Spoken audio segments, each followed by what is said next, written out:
உங்களுக்கு பேனா வைக்கிறதுக்கு காசு இருக்கு கடல்ல.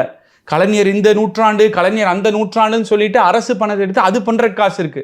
உதயநிதி வச்சு அங்க அமைச்சர் ஒரு ஜல்லிக்கட்டு நடத்துறதுக்கு ஒரு பெரிய ஜல்லிக்கட்டு மைதானம் நடத்தி உதயநிதி பிறந்த நாள் அன்னைக்கோ எதுக்கும் அங்க நடத்தணும்னு பண்றதுக்கு உங்களுக்கு காசு இருக்கு. இது எல்லாம் கார் ரேஸ் நடத்துறதுக்கு காசு இருக்கு. இது எல்லாருக்கும் காசு இருக்கு. ஆனா இப்படி இருக்கு. இந்த நிலைமையில பள்ளிகள் இருந்தா எப்படி? உணவு சரியில்லை, மேல இருந்து ஒழுகுது, வாதியார்கள்னால பாலியல் வன்புணர்வு, உட்கார்ற கிடமில்லன்னு வெளியில் உட்காந்து ரோட்டில் உட்காந்து படிக்கிறாங்க. இதை கழுவ சார் ஒரு பேரண்ட்டு நம்ம தான் கஷ்டப்பட்டோம். இப்போ கவர்மெண்ட் ஸ்கூலில் நான் ப்ராக்டிக்கலாக சொல்கிறேன் சார்.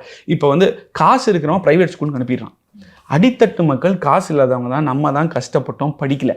இப்போ போய் இதை கழுவுறோம், அதை கழுவுறோம், இந்த வேலை பார்க்குறோம், அந்த வேலை பார்க்குறோம், சிரமப்படுறோம். நம்ம பையனோ பொண்ணாவது ஏதோ பள்ளிக்கு அனுப்பி நம்ம வயிற்று கழுவி வாயை கழுவி அனுப்பி படிக்க வச்சு அவங்க வெளியே அவன் நல்லா இருந்தான்னா நம்மளை மாதிரி கஷ்டப்பட வேண்டாம். அப்படின்னா நீ கூட்டு போய் தொட்டியை கழுவு, பாத்ரூமு கழுவு, இதை கழுவு, அதை கழுவுன்ட்டு ஃபண்டை அலோகேட் பண்ணா